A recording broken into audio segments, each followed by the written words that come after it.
ભૂકંપ બાદ કોટ અંદરના વિસ્તારોમાં છવાયેલી નિશ્ચિતતા અને અજંપાને દૂર કરવા માટે સંવેદના ચેરિટેબલ ટ્રસ્ટ દ્વારા શરૂ કરાયેલ આસ્થા નવરાત્રી મહોત્સવ હવે સતત 16મા વર્ષમાં પ્રવેશ્યો છે।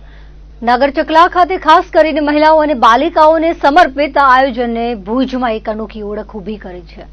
વર્ષો પહેલા નાગર ચકલામાં પરંપરાગત ગરબા થતા, ત્યારે નરેન્દ્ર ભટ્ટે પ્રથમ વખત હાર્મોનિયમ પર ગરબા કરાવ્યા હતા। ભૂકંપ બાદ વ્યવસાયિક ગરબીઓ વધતા સ્થાનિક સ્તરે માતાઓ બાલિકાઓને કેન્દ્રમાં રાખીને સાંસ્કૃતિક વાતાવરણ જીવંત રાખવા જગત વ્યાસ અને તેમની ટીમે આ આયોજનનું બીડું ઉપાડ્યું।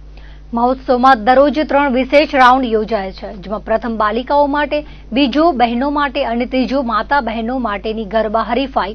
દરેક રાઉન્ડના અંતે 10 ઇનામો આપવામાં આવે છે, એટલે કે દરરોજ કુલ 30 ઇનામો, જ્યારે સમગ્ર મહોત્સવ દરમિયાન 300 થી વધુ બાલિકાઓને લાણી આપીને પ્રોત્સાહિત કરવામાં આવે છે। અંતિમ દિવસે મેગા કોમ્પિટિશન રાઉન્ડ સાથે મેગા લાણીનું આયોજન થાય છે।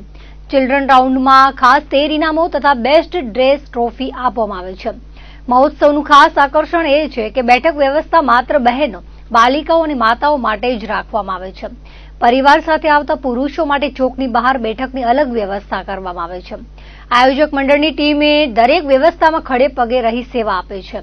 આ વર્ષે મહોત્સવ 30 સપ્ટેમ્બર સુધી ચાલુ રહેશે। આયોજકોને દેવી એસોસિએટ્સ, બરસાના, શ્રીહરિ એન્જિનિયર્સ, લા કેમ્પ રિસોર્ટ્સ અને રિદ્ધિ માઇન્સ એન્ડ મિનરલ્સ જેવા સહયોગીઓનો સહકાર મળ્યો છે।